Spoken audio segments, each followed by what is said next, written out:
지금부터 제1차 경기 입문 포럼을 시작하겠습니다. 저는 전략정책부장 김정훈입니다. 감사합니다.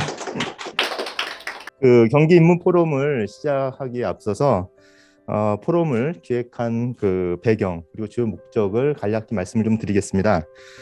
지금 우리 사회는 그 양적 성장을 목표로 하는 그 시대를 지나서 사회와 개인의 가치에 주목하고 행복을 추구하는 그런 시대를 맞이하고 있습니다.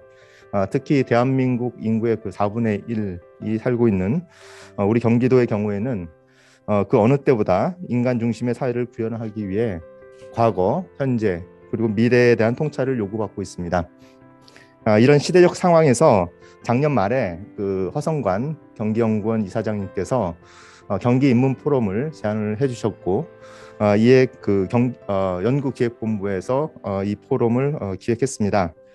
경기 입문 포럼은 코로나19 이후에 그 대전환 시기를 맞이하고 있는 현재 시점에서 경기 천년의 역사를 고찰하고 그리고 경기도가 추구해야 할 미래 지향점을 살펴보는 것을 주요 목적으로 하고 있습니다. 이를 통해서 그 인구 변화 그리고 기술 혁신을 아우르는 시대의 정신 그리고 모든 세대가 공감하는 사회 가치를 발견하고자 합니다. 올해는 그 각 분기별로 1회씩 총 4회에 걸쳐서 경기 입문 포럼을 개최할 계획이고요. 그리고 오늘은 그 첫 번째 포럼이 되겠습니다. 오늘 제1차 그 경기 입문 포럼은 다산 실학의 상생 정신이라는 주제로 허성관 이사장님께서 강연을 해주시겠습니다. 강연이 끝난 후에 질문과 토론을 갖도록 하고요. 강연 시간은 대략적으로 한 1시간 정도 예상을 하고 있습니다.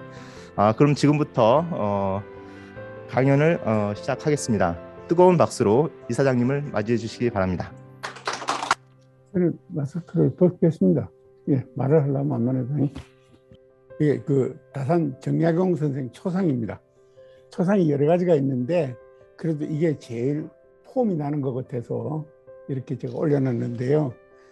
그 제가 나이 상당히 많아 보이잖아요. 실제 많고. 근데 이게 PPT 제가 직접 만든 겁니다. 예, 그래서 조금 부족한 점이 있더라도 더 많다, 더 잘 만들 수도 있는데 왜 저렇게 허술하게 만들었지? 그 양해를 해주시고요. 그 다산 실학의 상생 정신인데 이 상생을 한문으로 쓰면 이렇습니다. 같이 산다는 이야기 아닙니까? 그렇죠? 근데 지금 자본주의 사회에 본격적으로 들어가고 우리도 소위 30, 그다음에 50, 30 클럽 7번째 나라인데 인구가 5천만 명이 넘는 나라 중에서 그 소득이 1인당 소득이 3만 불이 넘는 7번째 나라고 소위 이제 선진국이 되었는데 우리 경제가 지니고 있는 우리 사회가 지니고 있는 가장 큰 화두가 바로 상생입니다. 어떻게 하면 같이 살 것이냐. 양극화를 비롯해서 모든 문제들이 결국은 어떻게 상생을 잘하느냐로 기결이 되기 때문이지요. 그래서 상생이 대단히 중요한 화두인데 이 상생에 관해서는 그렇게 사람들이 많이 연구를 한 게 없어요. 그런데 이제 우리가 역사적으로 또 인문학적으로 이렇게 거슬러 올라보면은 그 우리 선조들이 이 다른 어떤 세계 국가 민족보다도 상생에 대해서 많은 관심을 가지고 있었고 또 일찍이 이 상생의 내용이 무엇인지 어떻게 하면 상생이 되는지 깊이 천착했던 그런 사료들, 증거들이 많이 있습니다. 그래서 그것과 관련해서 뭘 좀 들여다보니까 아마도 다산하고 이야기를 같이 하고 또 실질적인 예를 들어주면 좋겠다 싶어서 이 주제를 택했는데요. 또 여기에 더해서 다산이 이제 또 경기도 사람이잖아요. 그렇죠. 또 경기도가 역사적으로 볼 때도 배출한 사람 중에서 학문적으로나 사상적으로나 가장 우뚝했던 사람 중에 한 사람이 다산일 것입니다. 근데 사실은 다산을 잘 몰라요. 다산 정약용을. 제 자신도 잘 몰랐고 이게 정약용, 정다산 이러면은 우리 교육이 지니고 있는 문제점들이 뭐냐 하는 것에 대해서 아주 포괄적으로 이야기를 할 수가 있습니다. 여러분들 초등학교, 중학교, 고등학교에서 다산 정약용에 관한 이름은 셀수 없이 많이 들었지만은 다산 정약용이 쓴 책을 줄 꺼가면서 읽어본 사람은 아마 이 중에서 한 사람도 없지 않을까 싶습니다. 맞지요? 예. 이름만 알면 뭐합니까? 그분이 쓴 내용, 그분이 주장했던 사상, 그것이 과연 어떤 내용들이 있느냐는 것을 알아보고 이해하는 것이 훨씬 더 중요하지 않겠어요? 그래서 이제 오늘 이 주제를 정했다. 이렇게 말씀을 드립니다. 이제 이분이 아마도 그 노년일 때 그린 것 같은데요. 근데 이제 도대체 이제 다산이 어떤 사람이냐? 간단히 그 연보를 요약을 해보면 이렇습니다. 1762년 영조 38년에 태어나서 헌종이 2년 1836년에 돌아가셨습니다. 대략 한 73세 정도 산 것 같은데요. 그런데 이제 요 영조 헌종 연간에 비어있는 임금이 정조고, 그 다음에 순조입니다. 그러니까 사실은 네 임금의 걸친 그 기간에 살았다라고 이야기를 할 수가 있죠. 그 이분이 이제 태어난 곳이 지금 행정구역 주소로는 경기도 남양주시 조안면 능내리입니다. 이게 옛날에 마젤이라고 하는 곳인데 저는 거기 한 두세네 번 가봤습니다. 근데 자세히 볼 기회는 없었고 거기고, 그리고 이분 가게를 보면은 이 아버지가 정재원이라는 분인데 이분은 과거에 급제를 해서 벼슬한 게 아니고 이제 조상들의 벼슬을 하면은 후손들도 음서로 벼슬을 주지 않아요. 음서로 벼슬을 시작을 했는데 아주 잘해가지고 나중에 진주 목사까지 했습니다. 이분의 넷째 아들 중 막내입니다. 약현, 첫째, 약전, 둘째, 약종, 약용입니다. 이분은 여러분 자산 어버이에서 나와 있는 것처럼 잘 알죠. 정약전. 그리고 이 정약종은 그겁니다. 천주교 신자인데 대단한 천주교 신자입니다. 천주교 그 당시에는 서학이었는데 이 서학이 한국 조선에 들어왔을 때 그걸 이론적으로 증명을 하려고 노력한 사람이에요. 그러니까 하느님이 계시다 하는 걸. 또 이 정약종의 아들이 정하상입니다. 정하상이고 이게 막내입니다. 근데 이 후손들이 그 뒤에 그렇게 발복은 하지 못했는데 요새 보니까 그 정약용 다산 선생의 후손 중에 한 분이 정혜인인가요? 그 배우가 한 사람이 있어요. 네, 그리고 남자 배우 중에 정일우라고 있죠. 예, 그 정일우는 직계 후손은 아니고 형제 후손인 것 같은데 거기도 한 집안이고 그렇습니다.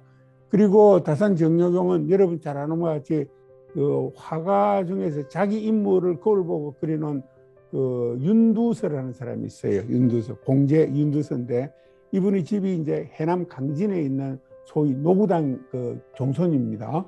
종손이고 직계 후손이죠. 고산 윤선도. 그 윤선도의 그러니까 공제 윤두서의 손녀가 외손녀가 다산 정약용의 어머니입니다. 그러니까 이제 그 강진에 귀향가 있을 때도 그렇게 공부를 열심히 하고 많은 저술 활동을 했었는데 이 참고 서적이 필요하잖아요. 어디서 참고 서적을 얻었노? 이러면은 자기 지네가 그러니까 아버지의 외가에 가서 가까워요. 그 다산초당하고 거기 가서 책을 많이 얻어볼 수 있었어요. 지금도 그 노구당 거기에 가면은 옛날 고문적들이 그냥 빽빽하게 엄청나게 많습니다. 그런 이제 환경이 괜찮았다. 강진으로 귀향을 갔지만은 연구를 할 수 있는 환경은 괜찮은 입장이다. 그래서 제가 공제 윤두서의 그 손녀가 다산 정약용 할머니다. 그렇게 써놨고요. 1789년, 그러니까 27살 때였겠습니다. 그 문과에 장원급제를 했어요. 장원급제를 하고 그 후에 여러 벼슬을 거치면서 동부승지, 요것은 요즘 같으면 청와대 수석 비서관이잖아요. 동부승지, 병조참의, 요거 같으면은 국방부 기획관리실장 정도 될 거예요. 1급이니까. 그리고 이제 곡산부사 등을 영역하다가 이제 1801년에 귀향을 가서 1818년에 귀향이 풀립니다. 1818년 귀향이 풀리죠. 귀향이 풀리는데 이 1801년은 정조 임금이 돌아가신 해가 1800입니다. 1800년인데 정조 임금이 돌아가시고 난 다음부터는 완전히 조선이 노론 일당 독재로 들어갑니다. 노론이 아니면 벼슬 근처에 가서 찬물도 못 마실 정도의 노론 일당 독재에 들어가고, 그 정조가 돌아가시고 난 다음에 그 이제 순조 아들이 즉위하고 바로 그 다음 해에 귀향을 가게 되지요. 그리고 이제 1818년에 기양이 풀리는 대략 18년 동안 기양살이를 했다가 요 기간을 보면은 기양이 풀리고 다시 능내리로 돌아와서 18년을 더 살다가 돌아가셨어요. 근데 사실은 기양이 풀리고 난 다음에 돌아와서는 별로 남긴 책들이 없습니다. 주로 기양 같은 시기에 대부분 다 책을 썼고요. 그래서 우리나라 정치가들도 그냥 붙들려 갖고 서대문 형무소 또는 뭐 저기 어디야 서울구치소 이런 데 들어가서 몇 년씩 지내고 나오면은 지적으로 굉장히 성장해가고 나와요. 여러분 그거 다 알잖아요. 그 감옥에서 김대중 전 대통령께서 얼마나 많은 공부를 했는지는 상상을 초월합니다. 그래서 아마 앞으로 훌륭한 정치가 되려면은 일단은 감옥에 들어가서 조금 몇 년 썼다가 나오는 것도 괜찮은 방법이다. 뭐 이분하고 같은 겁니다. 이분이 책을 도대체 얼마나 많이 썼느냐 하고 찾아보니까 두 가지가 있는데 증거가 하나는 이 다산 선생은 아주 특이하게 자기가 죽어서 이러이러한 문장을 내 묘비에다가 새기라 하고 자기 스스로 자기 묘지명을 지었어요. 그 자찬 묘지명입니다. 그 자찬 묘지명에 뭐라고 쓰는 나는 34가지 종류의 책을 썼는데 그 책이 권수로는 전부 451권이다. 이렇게 나옵니다. 물론 이제 이게 종하고 권하고 책하고 분리 그 구분을 정확하게 하긴 해야 되지만은 그리고 이 열수전서라고 처음으로 그 발행됐던 이제 대부분 그 필사본일 겁니다. 이걸 처음에 만들었을 때는 이게 자기 손자, 증손자가, 고손자가 한 건데 182책에 503권이라는 책을 썼다고 거기 나와 있습니다. 근데 재밌는 거는요, 열수가 호거든요. 다산도 호인데 이 열자가 이게 한자 사전이 잘 안 나오더라고요. 이게 이수변에 이 열자를 씁니다. 그렇습니다. 이 열수가 호인데 이게 호가 재밌는 호입니다. 열수가 이야기가 길어지면 60분 안에 못 끝내는데 네. 열수가 한강입니다. 한강. 고향 능내리가 바로 한강에 면해가 있거든요. 자기 호를 열수라고도 많이 쓰고 사함이라고도 많이 쓰고 일반적으로 우리가 알고 있는 다산이라고도 쓰고 그러는데 이 어른이 참 열수라는 호를 쓴 거는 조금 잘못된 거예요. 이 열수가 어디서 나오는 거라면은 중국 고대 사서 보면은 조선이라는 나라가 어디서 나왔느냐? 우리가 조선 사람이라고 그러잖아요. 조선은 산수, 습수, 열수 세 강이 모이는데 거기에서 따서 조선이라고 그랬다. 선자가 있잖아요. 그랬었는데 자기는 평생 열수가 한강이 산수인 줄 알았어요. 그 전혀 아니거든요. 전혀 아니거든요. 곧 나중에 뭐 따로 기회 있으면 술자리에서 할 수 있는 아주 재미난 이야기가 있는데 그러고는 이 책이 워낙 혁명적인 책이고 사회 변혁을 내는 요구하는 그런 저서들이었기 때문에 고종 초까지도 소위 다산 사거 100년 후에까지도 다산의 책은 금서였어요. 봐서는 안 되는 책이에요. 그 책을 본 사람은 사문난적으로 몰려서 그냥 가는 그런 정도로 금서였어요. 그리고 뭐 일설에 의하면은 다산의 목민심서를 항상 가슴에 간직하고 다녔던 사람이 동학의 지도자 중에 한 사람이었던 김계남이었다. 또 그 책을 근거로 해서 뭐 직강소를 만들고 등등했다 하는 그런 이야기도 연구 결과가 있습니다. 그러고는 이제 1934년이 되면서 비로소 이 여유당이다. 이래서 여유당 전설을 발견하는데 여유당은 다산 정약용의 당호입니다. 여러분 거기 그 정약용 선생 생가에 가면은 그 아래채 길쭉한 건물 이름이 여유당이라고 앞에 써놨어요. 자기 직접 쓴 글씨로. 이 여유당도 장자에 나오는 이야기인데 그냥 겨울에 얼음을 꽉 얼어가 있는데 냇가를 건너가는데 깨지면 물에 빠지지 않아요. 위험하지 않아요. 그러니까 겨울에 냇물을 건너가듯이 조심조심하고 혹시 누가 뭘 하느냐 뒤돌아보면서 조심한다 하는 이런 뜻에서 여유라고 짓고 여기 당호를 여유당으로 지었는데 이 여유당이라는 당호에서부터 이 어른이 얼마만큼 조심하고 많은 사람을 어려워하고 상가하고 자기의 생각이 알려져서 얼마나 많은 고통을 받을까 하는 것을 걱정했다는 걸 알 수가 있습니다. 이게 이제 개략적으로 본 그 다산 정약용 연보입니다. 워낙 책도 쓴 것도 많고 고통도 많이 받고 그리고 또 정조 임금의 신임도 엄청나게 받고 이래서 이번 그 연보를 정리하는 걸 보면은 조선시대 어떤 사람보다도 연보가 깁니다. 많습니다. 그래서 줄였다는 말씀을 드리고요. 그러면 도대체 다산 선생이 한 그 업적들을 어떻게 평가를 할 건가 보면은 크게 나눠서 네 사람의 평가를 들 수가 있습니다. 하나는 전 성균관대학 교수하시던 이우성 선생이 종합평가하는 걸 보면은 다산 정약용은 경세치용과 이행 후생의 실학을 종합하고 발전시켜서 집대성했다. 여러분, 이 경세치용이라는 것은 주로 개혁입니다. 토지제도 개혁. 그 당시 경제의 중심은 토지제도였고, 그 시절에 토지제도가 문란해서 조선 백성들은 그야말로 질곡 속에 살았거든요. 그리고 이제 상공업을 정시를 해서 이제 좀 잘 살게 해줘야 된다 하는 그 실학파, 그 두 개 실학파의 내용을 종합을 해서 집대성을 했다. 이런 평가고, 그 다음에 이제 두 번째는 자기 자신의 평가입니다. 아까 자찬 묘지명일이 있잖아요. 제가 이걸 가서 그때 워낙 바빠가지고 자기 그 고향 집 뒤에 자기 묘소가 있습니다. 요비석에 있는지 요비석에 있는지 모르겠는데 뒤에 자기 묘지명이 딱 되어 있을 텐데 확인을 못 했다는 말씀을 드리고, 자기 자찬모 중에 이렇게 써놨습니다. 내가 육경과 사서로 내 스스로를 수양을 하고 일표 이서로 천하와 국가를 다스리는 원리와 이용을 갖췄다. 자기 스스로 평가를 한 겁니다. 이게 대단한 평가잖아요. 오늘날 누가 이런 식으로 자기 일생을 평가할 수가 있겠습니까? 대단한 평가입니다. 여러분, 사서라는 것은 그거예요. 유학의 경전 중에서 논어, 맹자, 중용, 대학, 이게 사서고, 그 다음에 육경이라는 것은 시경, 서경, 예기, 역경, 두 개는 좀 생각이 안 나네요. 저도 나이가 들어서 그런 모양이네. 그거고, 그 다음에 이제 1표 2세는 이제 여러분 고등학교 때도 많이 들을 거야. 다산의 1표는 뭡니까? 갱서일표. 그 다음에 2표는 흠음신서하고 목민심서. 이게 2서입니다. 그런데 이제 그 경서일표는 간단하게 말씀드리면은 각 분야에 관한 개혁론을 적어놓은 겁니다.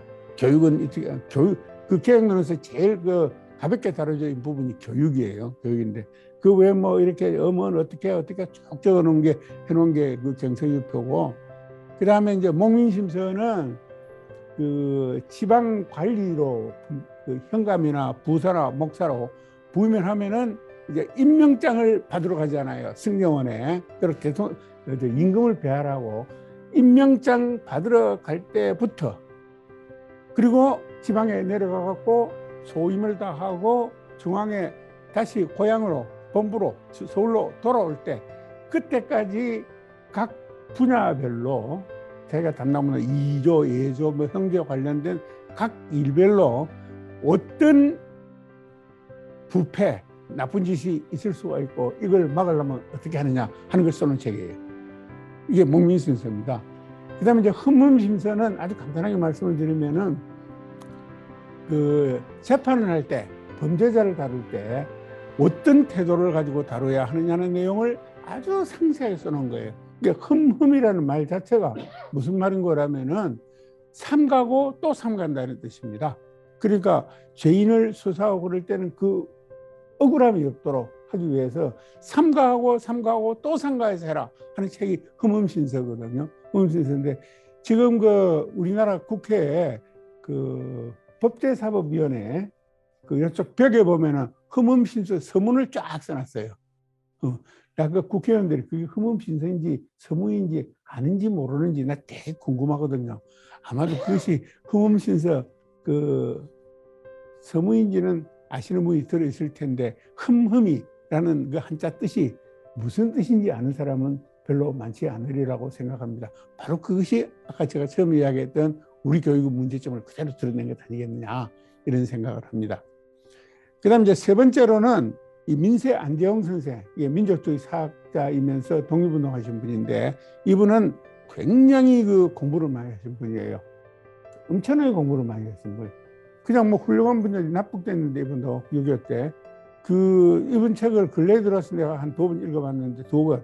그것도 한 권은 또 줄 거 가면 쫙 읽어봤는데, 그 시대에 1930년대, 40년대 정말 대단한 사람이더라고요. 이분이 평가해놓은 거는 다산 실학은 근대 정신의 구현이다 이렇게 써놨습니다. 근데 그 다음에 이제 그 최익한이라는 분이 있습니다. 이분은 이제 월북한 분인데 사회주의자이죠. 사회주의. 이분이 쓴 책이 이 책인데요. 두 권이 더 있습니다. 그 중에 제일 이게 실학파 정다산이라는 책인데, 이건 제가 이 공부를 다 하고 난 다음에 나중에 발견한 책이에요. 우연히. 이 북한 학자니까 우리나라에 안 알려져 있다가 몇 년 전에 알려졌는데, 우리 진짜 배워야 돼. 북한을 찬양하는 것이 아니고, 이런 인문학적 특정 주제에 관해서는 북한 학자들하고 남한 학자하고 연구 수준을 비교하면 남한 학자는 밟았은 데도 못 따라가요. 엄청난 연구 성과입니다.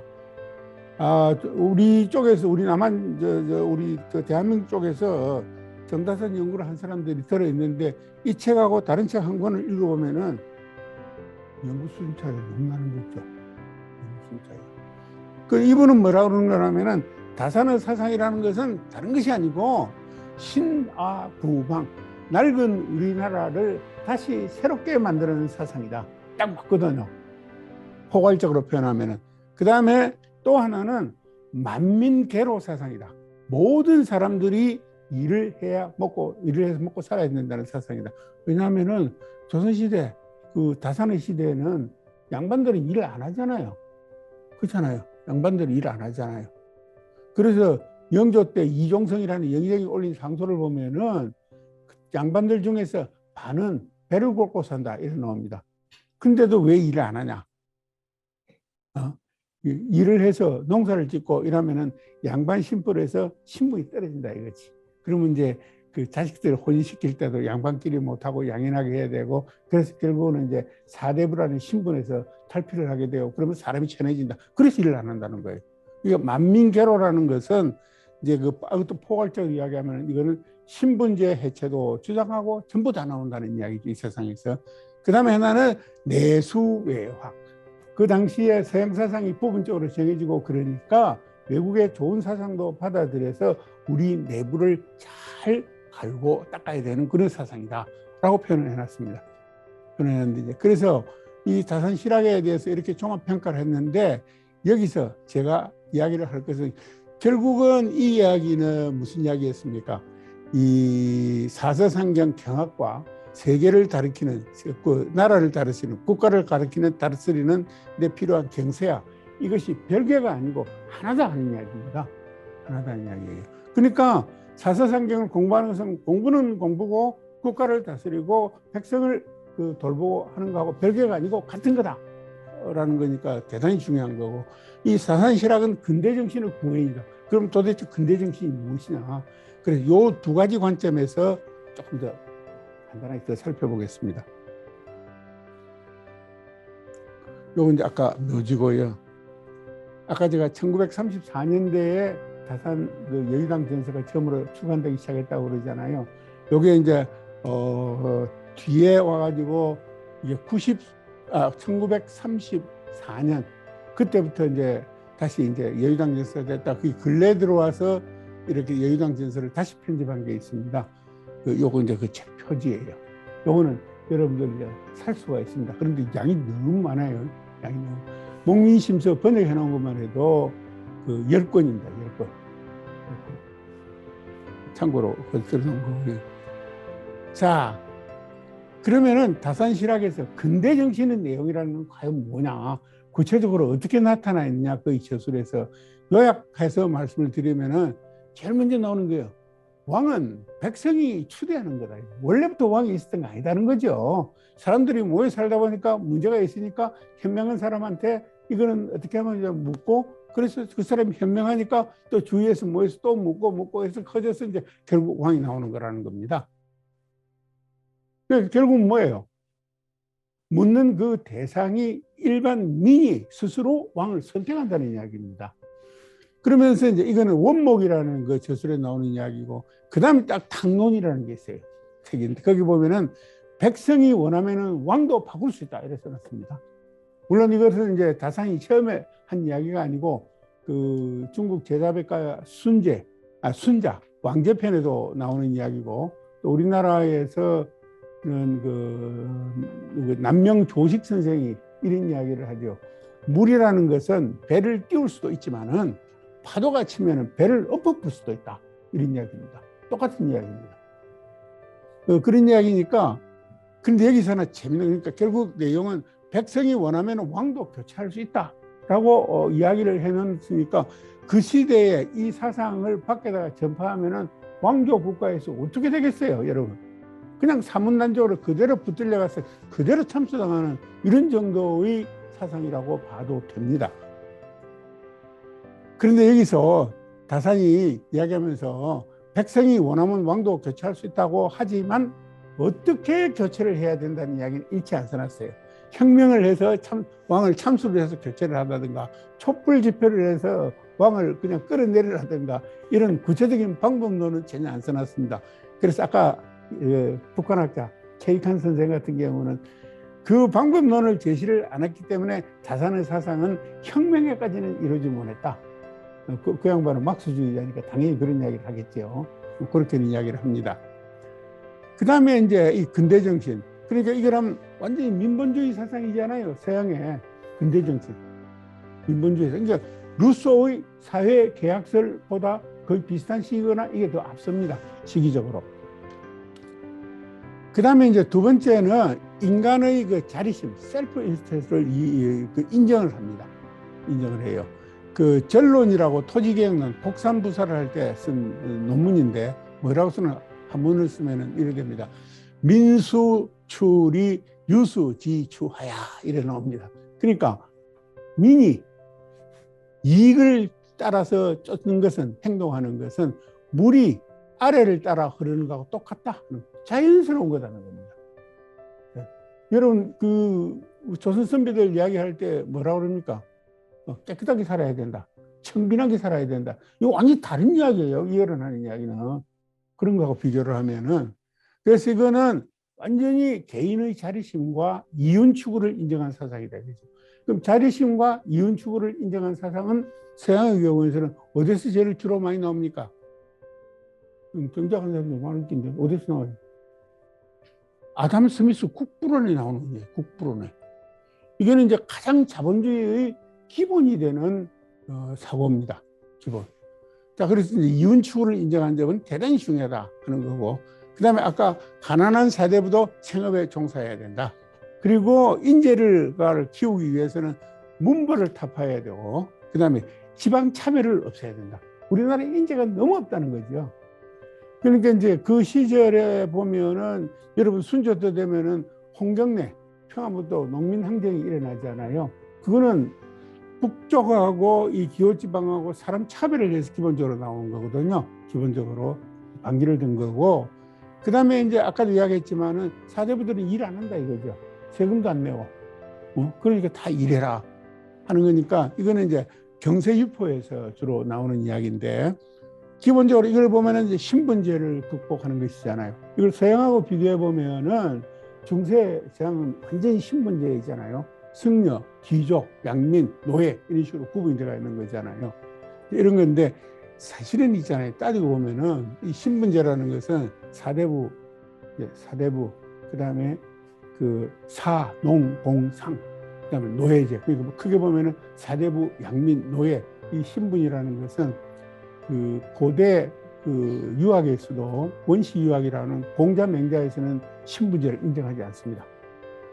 대표적인 용어가 어떻게 나오는 거라면은 배우면은 격업이 없다 이래 나와요. 배우면은 격업이 없다. 그런데 이게 신분제를 들고 나와가지고 완전히 그냥 도구만의 사상으로 정착시켜 놓은 것이 주자 성리학입니다. 그래서 성리학이 나쁜 거예요. 요즘도 우리 같은 영감들, 우리가 조금 젊은 영감들이지 60대 중반에 퇴직하고 나면은 한문 공부한다고 여기저기 유학대학원에 다니면서 배워요. 유학대학원에 배우는데 나는 그 굉장히 문제가 있는 행동이라고 생각을 해요.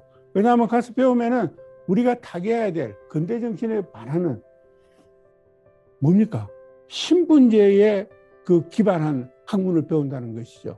그래서 그 성리학에서는 뭐라고 그러냐면 그 세계급으로 나온 거, 사대부, 양인, 노예, 이 신분이라는 것은 하늘과 땅이 정해준 의리다. 아무도 못 바꾼다. 그런 게 더 있어요. 그렇잖아요. 그건 혁명에 의하면 바꿀 수 있는 거잖아요. 그렇죠? 그러니까 이거는 뭐예요? 민은 뭐예요?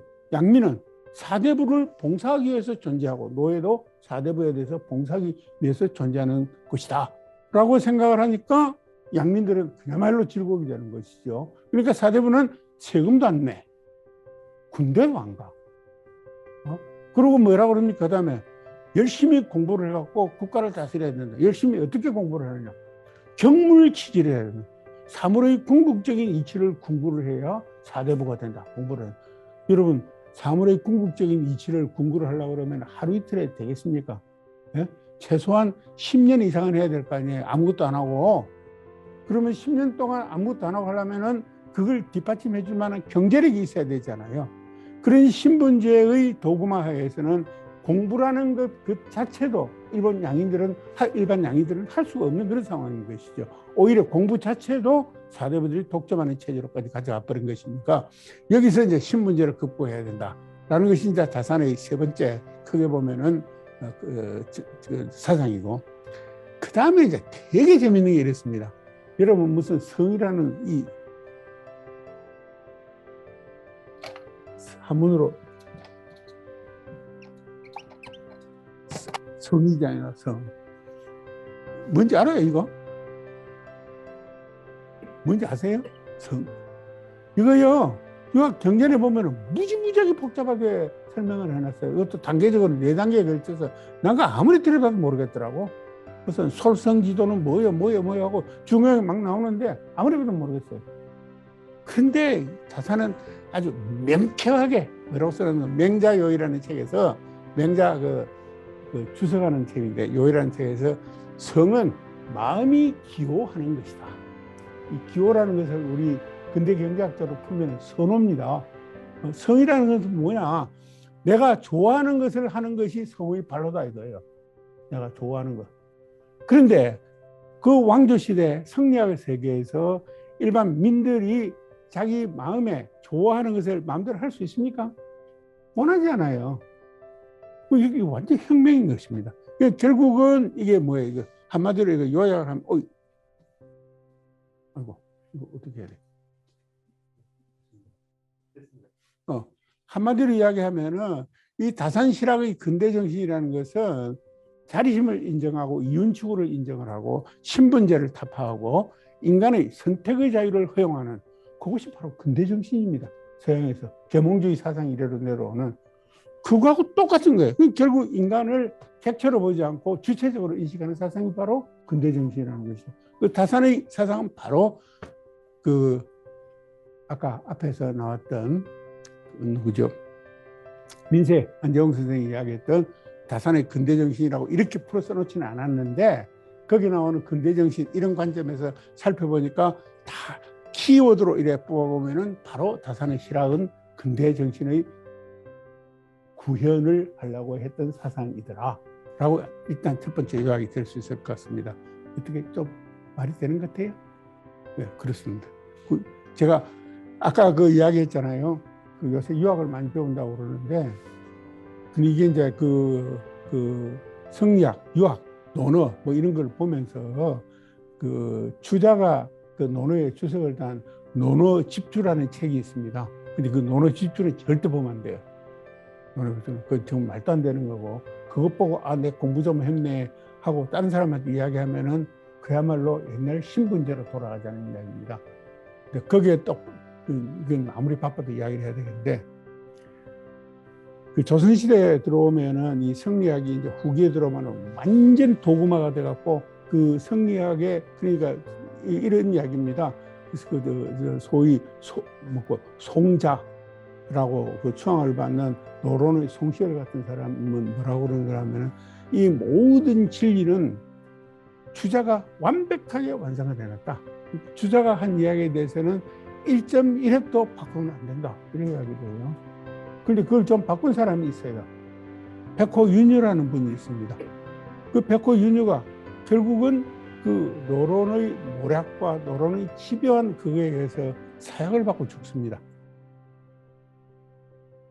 사형을 받고 죽는데 죽으면서 하는 유명한 말이 있죠. 나라에서 선비를 쓰지 않으면 그만이지 죽기까지는 뭐 있느냐 이러고 죽습니다.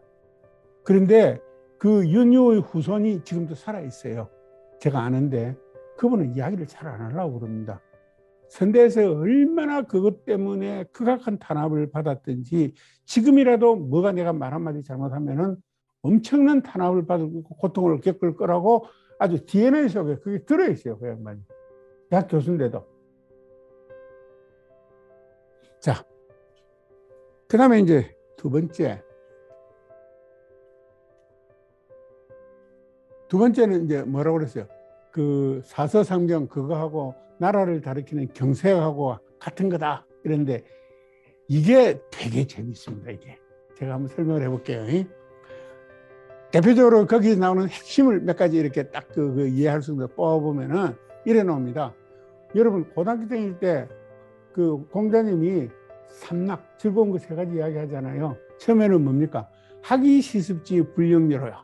우리말로 하면 배우고 때로 익히니 즐겁지 아니하냐 이야기 맞죠? 배우. 근데 그 진짜 맞는지 한번 생각해 보세요.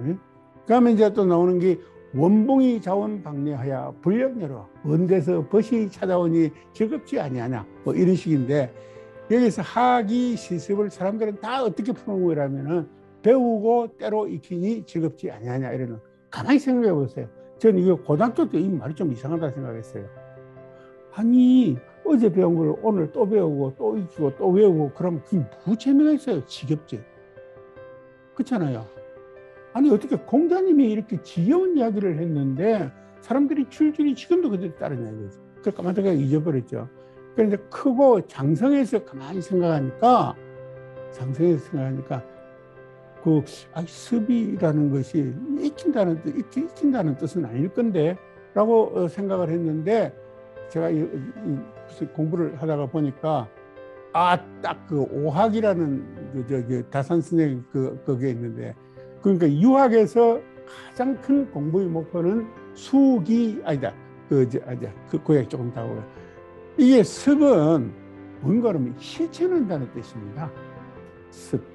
이게 왜 그런 거라면요. 이건 제가 푼 게 아니고 저도 나중에 그 신영복 선생이 쓴 글을 보고 찾아보고 확인을 했는데 이 습이라는 것은 새 날개잖아요. 기우자잖아요. 그 다음에 그 밑에 쓴 이거는 흰백자잖아요.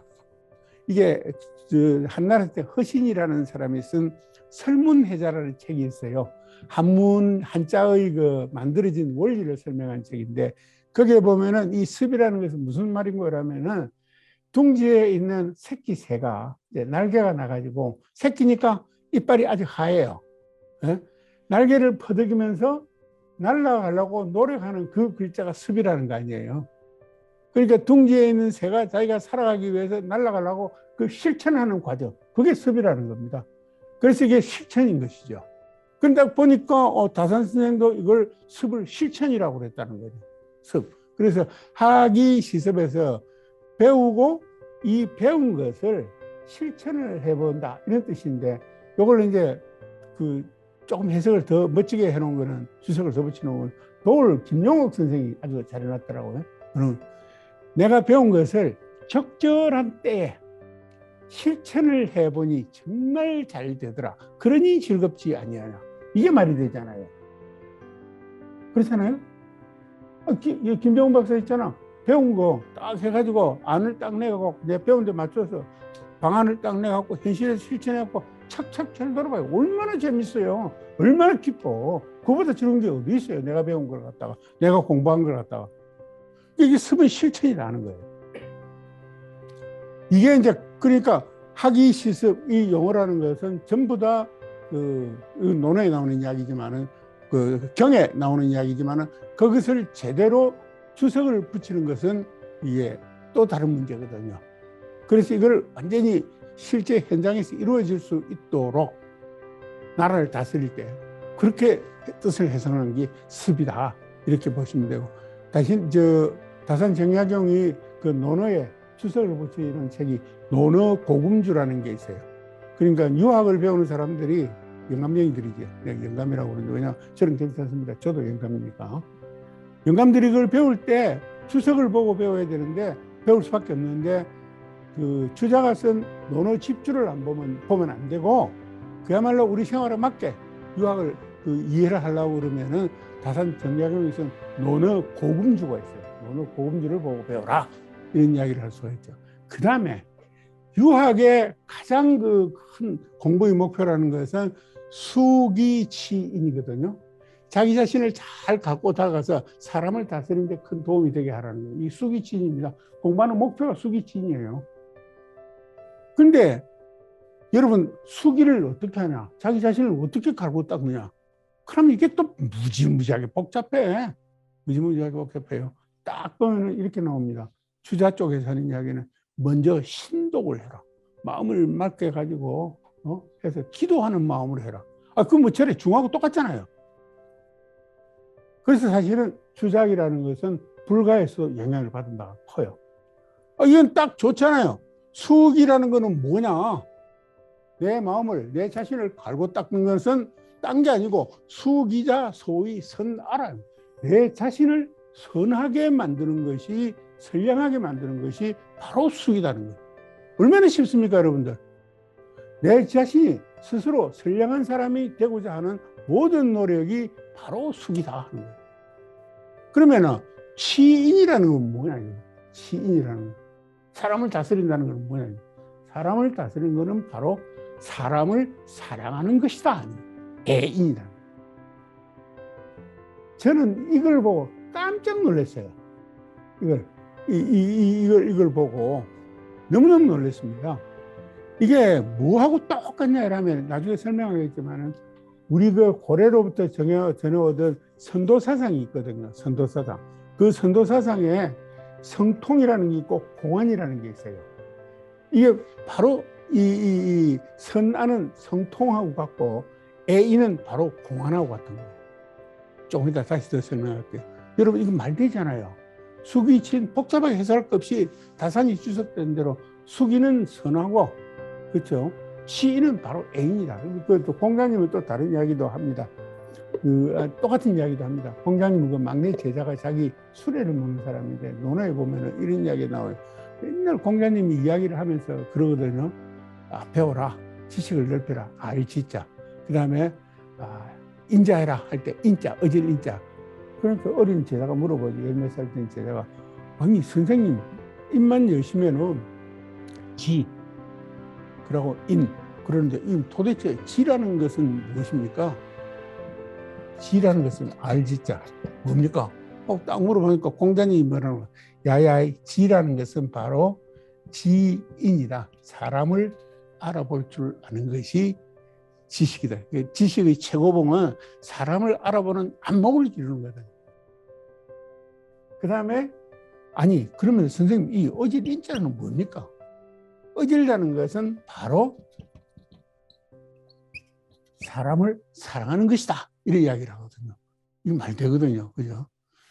그 이제 뭐 거기서 아이디어를 얻었는지 어쩐지 모르겠습니다만 아마 자기의 깊은 사고와 공부하는 과정에서 터득하셨겠지만은 선하는 바로 숙이고 A는 바로 신이다. 이게 뭐예요, 여러분들?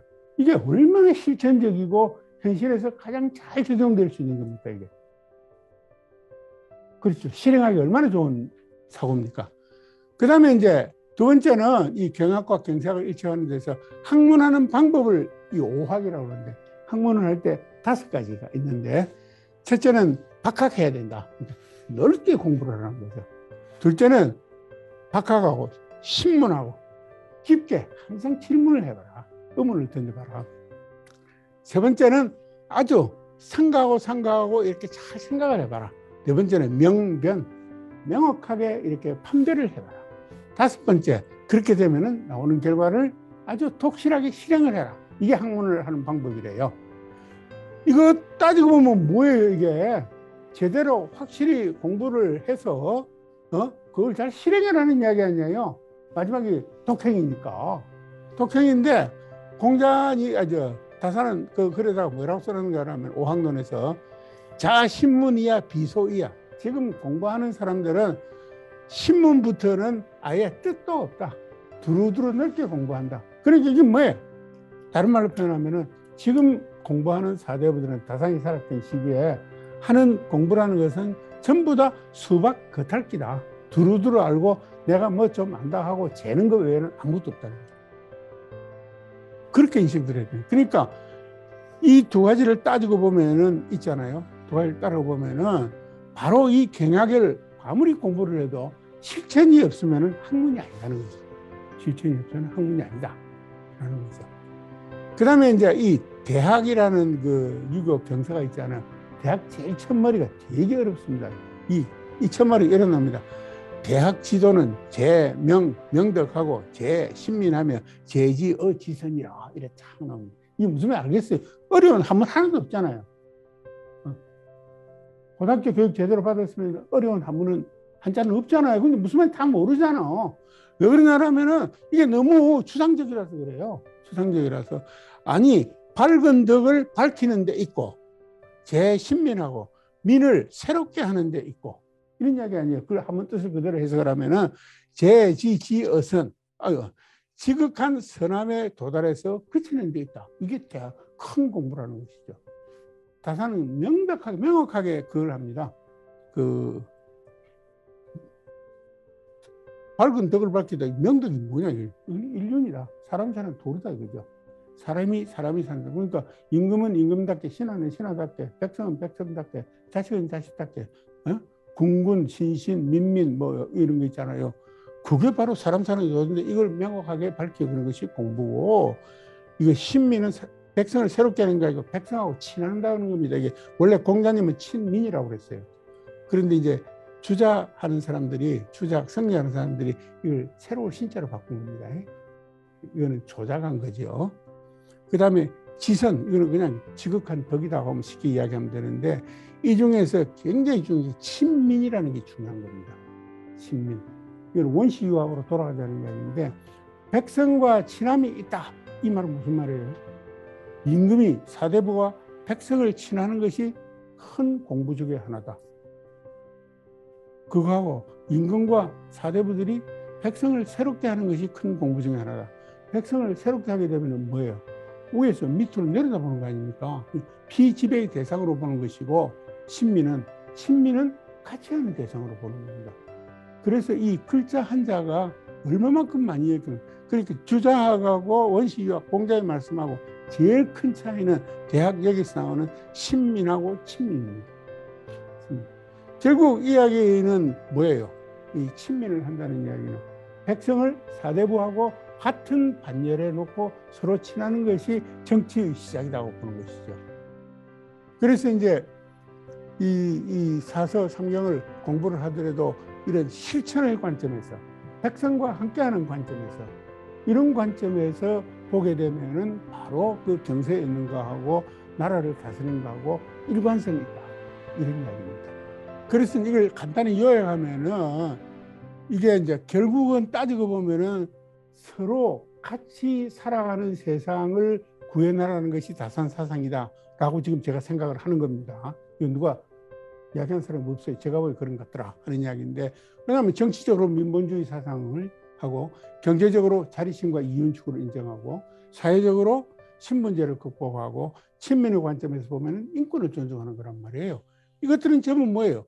이런 것이 없으면 상생을 할 수가 없잖아요. 왕조사회에서는 지금도 마찬가지고. 그러니까 뭔가 상생의 경제정책, 상생의 정책, 이런 거를 만들어낼 수 있는 기본 토양은 바로 이거다는 거고, 이거는 바로 다산의 사상에 그대로 반영되고 투영되어 있는 것이다 라고 결론낼 수가 있고, 그 다음에 습은 실책이고, 오학의 5가지 중에서 이거는 바로 실천을 위한 학문 방법론이고, 수기는 선아애인이고, 선호는 개인의 선택을 존중하는 거고, 성기호설이라고 그러는데, 이것은 상생을 실천하는 구체적인 방법론이라는 것이죠. 따라서 다산의 그 경학과 경세학을 일천하고 근대 정신을 반영한, 이거는 종합해서 이야기하면은 상생을 실천하기 위한 기본 바탕, 기본 정신을 제시를 하고 그것을 구체적으로 구현하는 실천을 강조하는 사상이다라고 요약이 되겠다 하는 이야기입니다. 그러면 이제 상생을 위한 구체적인 개혁론을 다산이 여러 가지를 이야기했는데, 한 가지 예만 딱 들겠습니다. 여전론이라는 게 있어요. 여전론. 여라는 것은 마을입니다. 이건 곡산부사할 때 만들어요. 저기 정조 임금한테 올린 개혁론인데 이게 무섭습니다. 그대로 보면 여전제는 30여 가구 정도로 한 마을을 딱 이루게 하고, 이 마을이 경작할 수 있는 토지를 이제 배정을 딱 합니다. 그러면은 공동으로 경작해서 세금을 내고 전세를 내고 그다음에 각 가구가 일한 정도에 따라 수확물을 배분하는 제도로 토지 제도를 바꾸자 하는 겁니다. 그러니까 이제 일을 얼마 정도를 했냐면 제 집에서는 언제 출근해갖고 언제 이제 퇴근했다 다 기록을 하는 겁니다. 근데 물론 여기에서 그건 해야 됩니다. 그 무슨 그 좋은 기술을 가진 기술자나 아이들을 가르치는 선생이나 이런 사람들은 더 우대해 줘야 된다. 나오기 때문에 공산주의하고 좀 다른 거예요. 그 다음에 이건 이제 병농일치를 주장합니다. 요 토지제도 그걸 중심으로 해서 세개 열을 1, 2로 하고 그 다음에 5개 리를 방으로 하고 5개 방을 1읍으로 해서 읍을 헬령이 다스리는 행정구역으로 개편하자 이런 이야기입니다. 그 다음에 행정구역 개편을 이제 군사제도 개편 연결하는데 한 여에 속한 백성을 이제 세수로 나누죠. 세수로 나눠가지고 한 곳에서 한 집에서 이제 군대에 실제 복무하는 장정을 내서 군무에 종사하게 하고 나머지 두 가구에서 뭡니까 군포를 내갖고 군대에 간 사람 집을 도와주게 하는 이런 병농일치제도를 만들자 하고 개혁을 합니다. 근데 그 시대에 왜 그런 거라면은 조선시대 양반하고 상놈의 구분을 어떻게 하는지 아십니까? 모르죠, 여러분. 여러 가지가 있는데 가장 확실한 것은 병역 의무를 군대를 안 가고 군포를 대신 낼 수가 있거든요. 군적 수포제라고 중종도 바꿔가지고. 그래서 군포를 내는 거는 상놈이에요. 군포를 안 내면 양반이에요. 더러운 세상이죠. 그러니까 사대부들 군포 안 내고 군대 안 가지. 그 다음에 그 노비들은 인구 비례로 볼 때 많을 때는 30, 50%까지 가거든요. 돈 들어보면은. 그 노비들 군대 안 가지. 그러면은 뭐예요? 병역은 양민들만 담당하지 않아요. 그런 놈의 나라 어디 있어요? 그런 놈의 나라가 전쟁이 나왔고 외적이 쳐들어오면 나라를 어떻게 막아냅니까? 그런 나라예요. 이렇게 하자는 겁니다. 그런데 이게 말을 이렇게 써놓으니까 뭐 별것도 아닌 것 같은데 이걸 뜯어보면 되게 재밌습니다. 한번 봅시다. 그러면 여기서 어떻게 하나? 나는 그러면 어느 여에 들어가야지? 한번 생각을 해보세요. 땅이 비옥한 것을 배정한 여는 열심히 일하면 수확물이 훨씬 많고 대략 30가구로 배정을 하니까 더 많은 것을 배분받을 수 있잖아요. 그러니까 너도 나도 그쪽으로 가고 싶어 할 거 아닙니까? 그죠? 그래서 뭐 여러 가지 경우 수가 많을 겁니다. 이 경우에 특이하게 이 계획론에서는 왕조 시대인데도 불구하고 어떻게 해요? 어느 여에 속할 것인지는 각자가 알아서 선택하도록 하자. 그러니까 개인의 선호, 개인의 기호를 인정해 주자는 겁니다. 명자요에서 나온 소위 성기호설을 현실에 그대로 적용하자는 거예요. 그래서 이제 그 다음에 이거는 또 뭐예요? 내가 어느 여에 갈 건가 하면 요즘 현대경제학적으로 이야기하면 이건 뭐예요? 선호이론이잖아요. 알프레드 마샬이 1930년대 이야기했던 효용 극대화 이론 중에 내 효용을 극대화하는 걸 내가 선택하도록 하는 거예요. 그러니까 왕조시대에 백성으로 하여금 자기가 원하는 것을 선택하게 하는 정책의 이거다 하는 거고, 그 다음에 이제 전론을 계속해서 쓰는 거 보면은 이렇게 선택을 하게 하면은 경쟁도 많고 이렇게 했지만은 일정한 시간이 지나 보면은 어때요? 또 좀 박토에 배정받은 사람은 땅은 넣고 그러지만 열심히 일을 하고 그러면은 그걸 또 옥토로 바꾸고 또 수확도 늘어나고 그럴 수도 있잖아요. 그러면은 한 8, 9년쯤 해보면은 어느 여에 속하든지 수확물을 배분받아 가는 것은 비슷해질 거다. 이런 이야기예요. 이건 또 뭐예요? 아무 이야기가 아닌 것 같지만은 제가 뭐라고 써놨습니까? 경제에서 이야기하는 이퀄리브리움에 도달한다는 이야기입니다. 이퀄리브리움에 뭐 레온 와르라스 이퀄리브리움이 되는지 안 되는지 그까지는 논의를 하지 않더라도 아무튼 그러니까 이게 이게 지금 1700 18세기 후반 이야기인데 이런 거 사고 균형 이론의 사고 효용 극대화적인 사고 이런 시간은 1930년대 알프레드 마샬 해놓은 거 비교하면 훨씬 다산이 빠른 거예요. 그 다음에 이제 결국은 이렇게 하면은 뭐예요? 사대부가 뭐 없잖아요. 전부 다 세금을 다 내야 되고 군대도 다 가야 되는 거잖아요. 그 사대분도 세금 내고 병역 의무도 부담하고 그러면서 따지고 보면 이 개혁론은 개인의 소유권을 제약을 하는 겁니다. 그리고 공동생산, 신분제를 해체하는 이런 제도예요.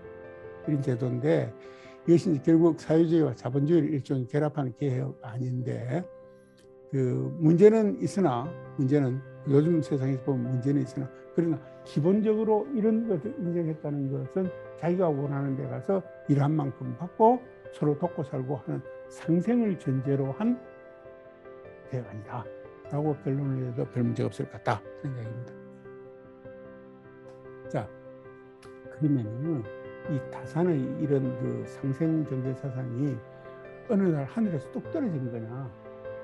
안 그러면 자기 마음속에 이미 다른 데서 책들을 읽고 이런 사상을 정리를 한 거냐 하는 거죠. 다산의 사상을 다른 뜻으로 말을 표현하면 애민 사상이라고 그러잖아요. 지극한 애민 사상, 백성을 사랑하는 사상이라고 그러는데 제가 최근에 무슨 일이 있어서 좀 문헌을 뒤돌아봤더니 우리가 그 전통적으로 우리에게 전해오는 사상이 선도 사상이라는 게 있어요. 이거 다른 말로 표현하면 홍익인간 사상입니다. 두루 인간을 널리 이롭게 하는 사상 이건데 이걸 이제 그 선도 사상이라고 그러는데 이 선도 사상의 인식론하고 비교해 보면 거의 차이가 없다 이런 생각이 들더라고요. 그래서 정리를 해서 이게 무지하게 복잡하고 그런 것 같은데 이걸 그냥 아주 쉽게 설명하면 이렇게 몇 줄로 설명할 수가 있어요. 이 선도 사상, 즉 홍익인간 사상이라는 것은 인간을 어떤 존재로 인식하느냐에서 시작합니다. 인식론에서 시작하는데 보시면 인간이라는 것은 사람이라는 것은 우주의 밝은 길을 받아서 태어난 존재다. 아니 내가 우주 밝은 길을 받아서 태어났으니까 내가 얼마나 소중한 존재입니까? 그렇잖아요. 내뿐만 아니라 여기 있는 모든 사람들도 우주의 밝은 길을 받아서 태어난 존재니까 다 같이 소중한 거예요. 나도 소중하고 너도 소중하고 우리 모두가 소중한 거예요. 그렇게 인식을 해요. 그렇게 인식을 하니까 결국 이거는 자기 타인 모두 소중한 존재고 그러니까 인간 상호 간에 자연스럽게 다 소중한 존재끼리 밝은 사람이어야 되니까 밝은 길을 태어났으니까 서로 신뢰가 형성이 되는 것이죠. 그리고 이제 그런데 이 인식론에서는 인간이 우주로부터 밝은 길을 한번 받으면 그것을 영원하게 간직하는 것이 아니고 세월이 지나면서 점점 소진되어 간다는 것입니다. 이것이 소진되면은 어떻게 해야 되는가? 다행히 보충을 할 수가 있다는 거예요. 보충. 어떻게 보충해야 되냐? 심신수련을 해야 된다. 수련하는 방법은 단계가 있다. 뭐 지감, 조식, 금촉 뭐 이런 단계가 있다고 그럽니다. 그까지는 이야기할 필요 없고. 그래서 심신수련을 해서 밝은 기가 회복된다. 회복되는 것을 성통이라고 합니다. 그럼 성통이 되면은 가만히 있으면 되느냐? 내가 회복한 이 밝은 기가 과연 밝은 기인지 아닌지 확인을 해야 되고 그리고 다 같이 소중한 존재니까 여전히 기가 부족한 사람에게 어떻게 그 밝은 기를 회복할 것인지를 도와줘야 된다 하는 거죠. 그래서 점검하고 도와주는 이걸 공안이라고 합니다. 공안. 그럼 성통하고 공안하는 것. 그러니까 밝은 길을 회복하는 것. 여러분 이건 뭐예요? 간단히 생각하면 아까 수기 지인이 선아 애인이라고 그랬잖아요. 내 자신을 선하게 하는 것은 바로 내 밝은 길을 항상 보충해서 유지하는 것이 선한 거죠. 그렇죠? 그리고 애인은 바로 옆 사람, 주위 사람도 두루두루 사랑해서 같이 도와라. 공안이니까 이 공안이 되면 성통 공안이 되면은 또 선화 애인이 되면은 바로 이게 상생이라는 거죠. 똑같은 것 같더라. 그렇게 하면 이제 지극한 경제 오르면 이제 홍익 인간이 되는 것이죠. 두루두루 넓게 모든 사람을 이롭게 하는 사상. 이게 우리 전통 사상입니다. 그래서 이제 다른 말로 표현하면 이 정통은 성통 공안은 바로 수기 치인이고 이건 바로 선아 애인이고 이건 바로 홍익 인간이라는 것이죠. 그래서 이제 다산의 이 상생 정신은 결국은 그 실천 가능한 상생 정신이고 또 홍익 인간도 마찬가지고 이 실천 가능한 건 어떻게 실천을 하느냐? 끊임없이 밝은 길을 보충하는 수련을 심신 수련을 통해서 가능하다. 근데 요즘 있잖아요. 우리 그 선도 뭐 요새 단월더니 선도 이런 게 있잖아요. 그걸 제가 좀 확인해 봤더니 어느 학교에 가서 그 교육을 시키는 학교가 전국에 한 500개 정도 돼요. 일주일에 한 번쯤.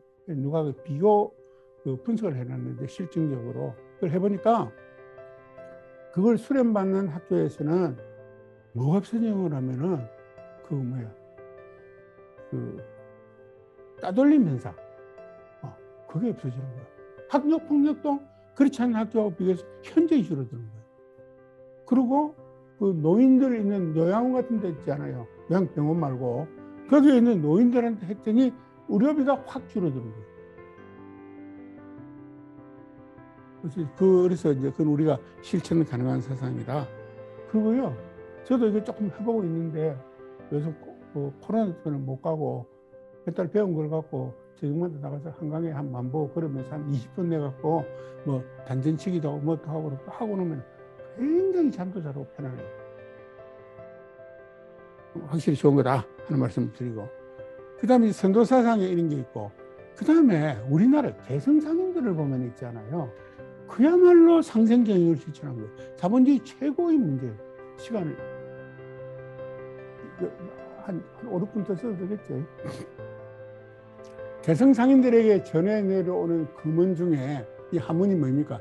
이불가이 독식이라는 게 있어요. 글자 그대로 이익은 혼자서 다 먹지 마라 하는 거예요. 혼자서 이익을 다 차지하는 것은 아니다. 이불가이 독식. 나눠 먹어라 이런 이야기인데요. 이건 제가 연구한 결과입니다. 개성상이 실제 장부를 보고 말은 전해 내려왔는데 실제 장부를 보고 논문을 한 10편을 써갖고 확인한 내용 중에서 상생경영하고 직접적으로 관계되는 것만 여기 써놓은 거예요. 이 개성상인들이 있잖아요. 인삼밭 같은 것을 경영해갖고 이익이 딱 나잖아요. 합작사업을 합니다.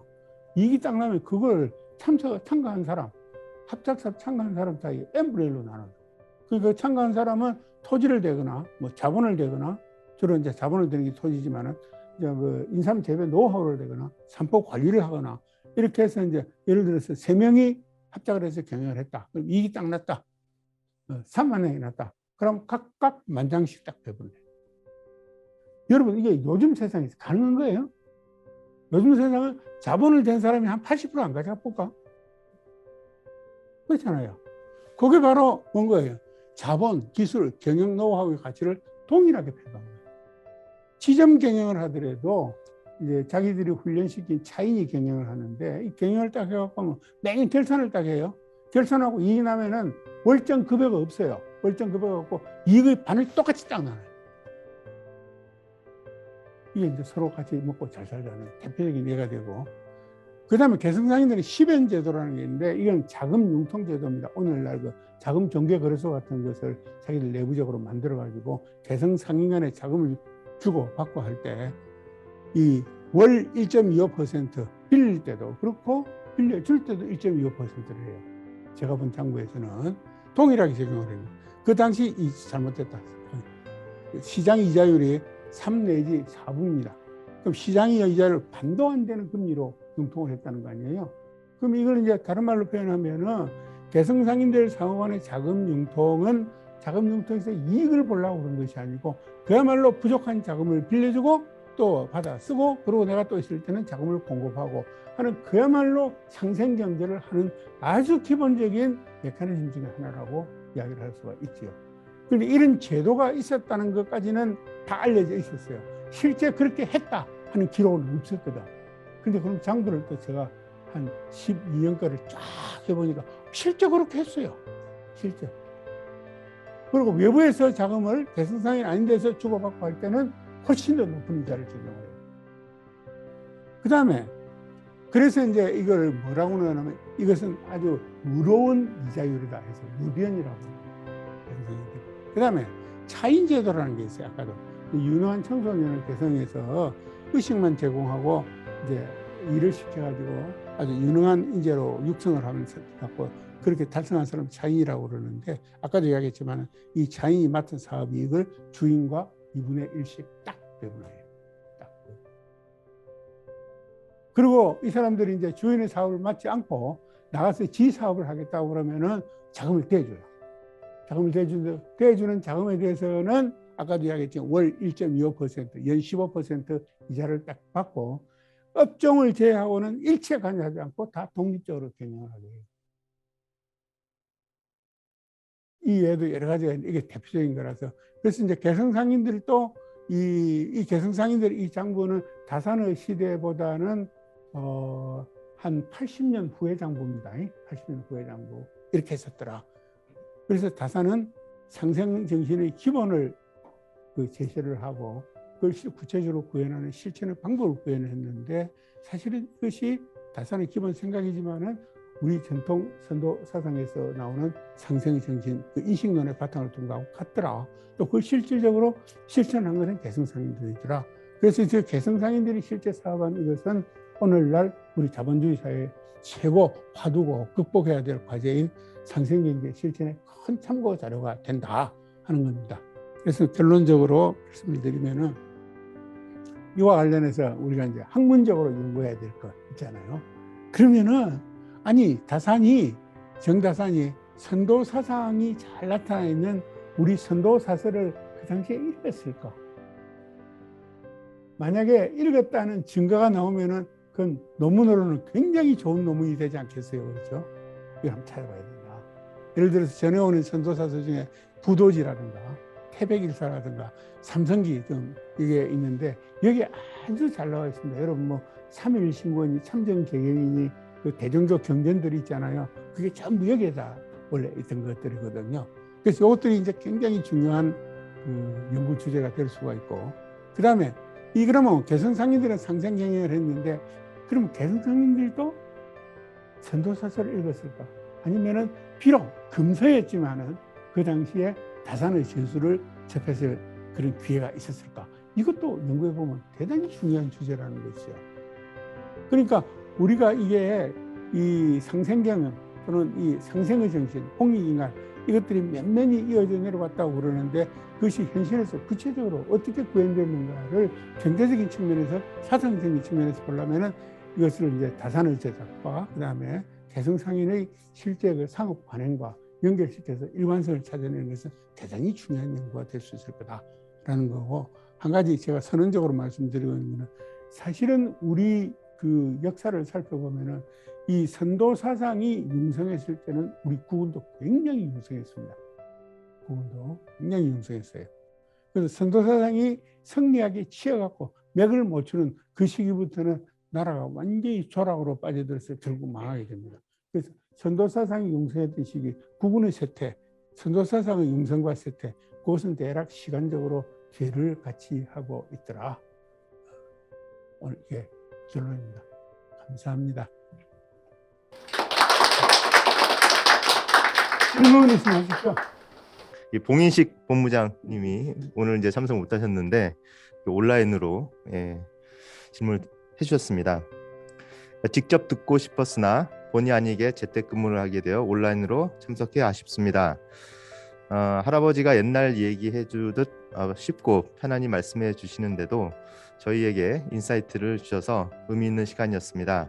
질문은 두 가지입니다. 첫째, 경세학은 지금의 경제학과 사회학을 통합하는 의미로 봐도 되는지요? 두 번째, 개성상인의 이자 계산은 어떻게 하신 건가요? 그리고 이사장님은 이와 별도로 사마천 사기총서를 준비 중인 것으로 아는데요. 그 책이 나오면 그 내용도 말씀해 주실 수 있을까요? 이렇게 질문을 주셨습니다. 예. 우선 이 경세학이 오늘 경제학, 사회학을 통합한 거냐?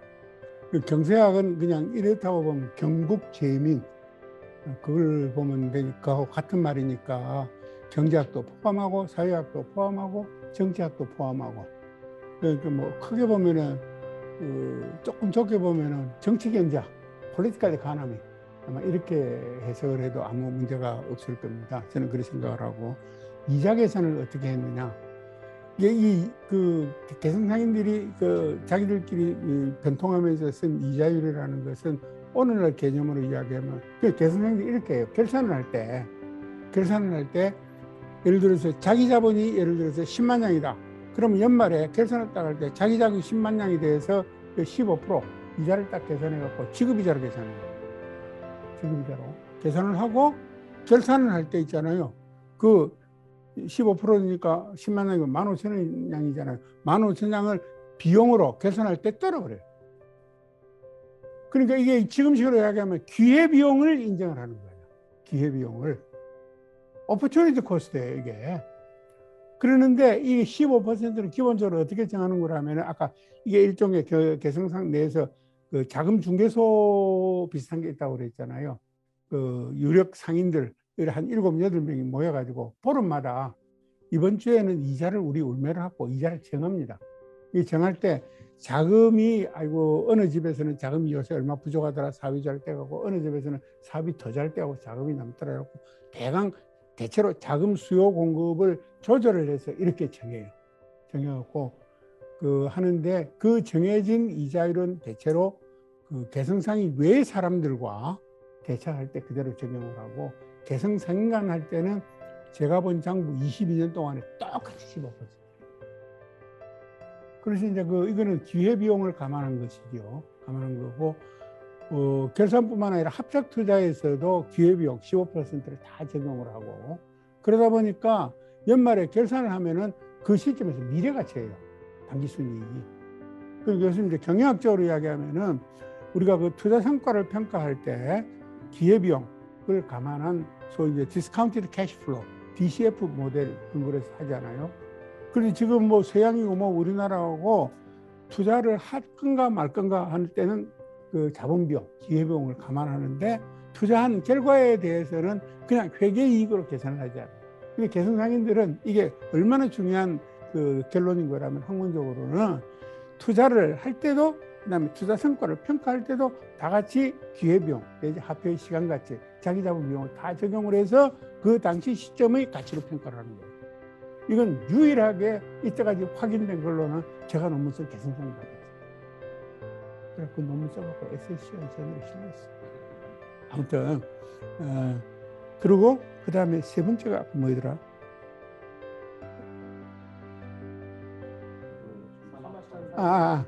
예, 그건 이제 올해 내년 되면 이제 사마천 사기 전부 다가 나올 겁니다.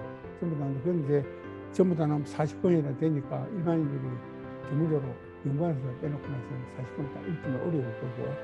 그래서 이제 그 40권 중에서 그동안 사마천이 AD 1세기에 그 책을 쓰면서 정말 숨기고 싶었던 게 있었어. 우리 잘 몰랐지. 그 전부 다 번역을 하고 나오는 과정에서 보니까 이 한족 이야기를 중국의 한족하고 이족, 이민족 이야기인데 거기 보면 한족이 없어요. 뭔가 한족이 있다고 쓰려고 그러는데 한족이 없는 거야. 감추려고 다 쓰는 거거든요. 그런데 이제 그건 사마천뿐만 아니라 많은 사람들이 한족이라는 사실상 없었다. 세월이 지나면서 형성된 거다. 이렇게 이야기를 하잖아요. 중국이 최초로 통일된 게 진시황제인데 진시황도 한족이 아니거든. 융족이거든. 융족. 오랑캐란 말이에요. 오랑캐 융자니까. 그 이제 그 한나라 유방 같은 경우는 이제 한족이라고 그러죠. 그 중국 그 장관 역사에서도 보면은 결국 한족이 중국 전체를 통치한 것은 이제 전한 후한 시기, 삼국지 시기. 그리고 나중에 이제 명나라, 그다음에 송나라 이 정도밖에 없어요. 당나라도 선비족들이에요. 중국 이민족. 대체로 보면 중국 역사의 반은 한족이 통치를 하고 반은 이민족이 중원을 통치를 한 거거든요.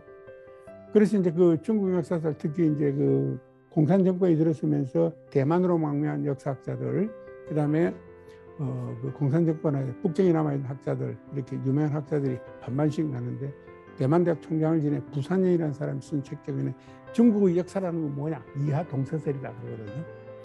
이하 동서설이라는 건 하족이 중국 한족이 있었는지 없었는지 우리는 모르지만 자기가 규정을 안 해놨어요. 한족 똑같은 말이거든요. 하족, 서쪽에 사는 하족이 중국에 살던 그 이족을 동쪽으로 몰아내는 과정이 중국 역사다 이렇게 써놨어요. 그리고 또 최근에 80년대 후반이지만은 북경 사회과학원의 이름을 잊어버렸는데 그 양반이 쓴 책을 또 보니까 이하 선우설이라고 써놨더만 그러니까 제목이 이는 뭡니까? 먼저고 하족은 나중이다. 그러니까 중국을 원래 통째로 먹고 있었던 것은 이족이다. 이족도 전부 동이족이라는 거예요. 물론 우리는 이제 그 진적부터 어느 정도는 알고 있었죠. 지금 역사학이 많이 왜곡되어 있어서 그러는데 그래서 이제 그하고 관련해서 다 읽을 수는 없을 거고, 그래서 이제 그런 그 숨기고 싶었던 부분들을 밝혀가지고 따로 책을 한 권을 냈습니다. 다음 주에 나올 거예요, 그 책은. 그 나오면은 여기 우리 경기연구원에다 한 5권 내가 갖다 놓을게 빌렸어. 읽어보세요. 네, 그 책이 발간된다고 말씀하시니까 한 번 더 자료를 마련해야 될 것 같다는 생각이 좀 들고요. 1차 사업, 2차 사업 사기 번역된 거는 2지를 내가 오늘 갖다 놨어요. 아, 네. 네. 감사합니다. 좀 질문할 시간 좀 더 필요하신 것 같고요. 온라인으로 오지호 박사님께서 지금 연구년 중이신데 또 이 포럼을 또 처음에 기획안을 만드신 분도 오지호 박사님이세요. 맞아. 그래서 애정이 있어서 그런지 또 이 철학 전공이시고 또 동양 철학에도 굉장히 관심이 많으신 분이라서 이런 질문을 좀 주신 것 같습니다. 이 시대 공직자는 과거와 달리 자신의 행복을 추구합니다. 과연 공직자는 군자의 길을 추구해야 합니까? 아니면 자리심, 즉 자신의 이익을 추구하는 마음의 주체입니까? 이렇게 질문을 주셨습니다. 여러분 한마디만 하고 끝냅시다. 이 군자라는 말은 얼마나 멋진 말이에요, 그죠? 군자. 이건 모든 사람이 군자입니까? 군자하고 반대되는 말이 무슨 말이에요? 군자하고 반대. 소인입니다, 소인. 소인배. 근데 이 살아보면 있잖아요.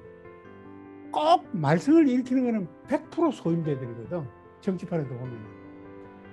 그런데 소인배하고 군자하고 싸움이 붙으면 있잖아요. 통상적으로 단기적으로는 항상 소인배들이 이겨. 소인배들이 이겨요.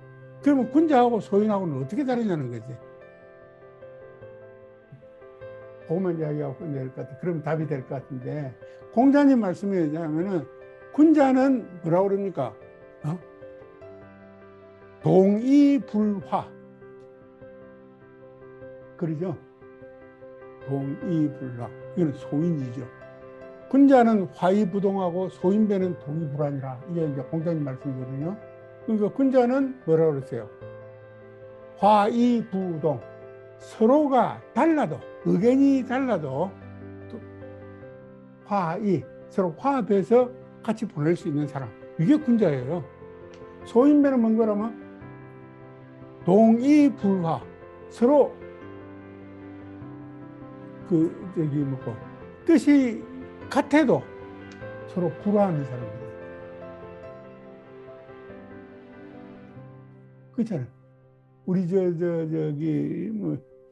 물김 박사님하고 뜻이 완전히 다르면은, 생각이 다르면은 저런 치기는 이러다가도 다 이렇게 서로 화합해서 이렇게 일을 같이 해 나가는 사람은 군자고, 반대로 서로 뜻이 같아도 술 먹다가 무슨 저 자식 술을 훌쩍 끓는 거 먹어 이래갖고는 그냥 막 싸우고 하는 놈들이 소인이라는 거예요. 쉽게 이야기하면 예를 들면은, 그러니까 이제 군자의 길을 추구해야 되냐는 게는 우리가 방금 이야기한 그 말을 새기면 된 것 아니겠느냐, 이런 생각이 드네요. 지금 저도 이 자리에 와 있으니까 저도 질문 하나 짤막하게 드려도 될까요, 이사장님? 네. 하십시오. 네, 근데 제가 사실은 한 20여 년 전에 제 지도 교수님이, 제가 경제학을 전공했는데 다산 실학 사상, 특히 이제 경제학 관점에서 연구를 해야 되는데 연구하지 못하고는 그때 이제 정년을 곧 앞두고 계셨거든요. 그 말씀을 이제 하셨어요. 근데 그때 제가 그 의미를 모르고 있다가 이사장님 말씀을 듣고 또 이 자리에 참석하기 전에 또 잠깐 이제 좀 찾아보니까 이게 정말 중요한 이야기고, 우리 서구 이제 학문 중심으로 저도 이제 공부를 해왔는데 다시 한번 이걸 좀 들여다봐야 되겠구나 생각이 좀 들었습니다. 그런데 좀 찾아보다 보니까 실제 다산 정약용 선생이 한글로 쓴 글은 거의 없다 이렇게 있고, 주로 이제 한문으로 이제 다 대부분 이제 책이 이제 작성이 돼 있다고 하던데요. 그 부분에서 제가 잘 모르겠습니다만 이제 혁명적인 어떤 사상과 정책을 말씀하셨는데 실제 혁명적인 그런 혁명가로서의 그런 역할은 아니신 것 같다. 그러면은 이게 위로부터의, 즉 그 당시에 어떤 지배 계급이라고 할 수 있을까요? 그쪽부터 변해 나가야 한다고 생각하셨던 건지 그 부분이 좀 궁금합니다. 그 다산 정약용은 철저하게 체제 내 사람입니다. 예. 그 당시 성리학 체제 속에 사는 사람이에요. 이것을 완전히 혁명적으로 바꾸고 새로운 세상을 만들어야 된다고는 생각을 안 했어요. 체제 내 사람이에요. 그러니까 이제 혁명가까지는 못 갔지. 그건 아까 최익한 선생도 똑같은 이야기를 했는데 여러 가지 증거들이 많이 있어요.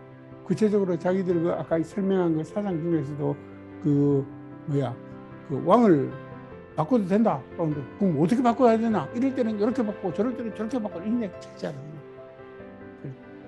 그까지 방법론까지 제시해야 유혈혁명으로 바꿔야 된다라든가 뭐 이렇게 돼야 이제 혁명가적인 생각이 있는 건데 굉장히 자기 당호 여유당처럼 세상을 어려워하고 무서워하고 상가하고 피해받지 않게 하고 조심해서 사는 사람입니다. 그러니까 그러면서도 어떻게 해서든지 체제 내에 편입되기 위해서 그 노력을 굉장히 많이 했어요.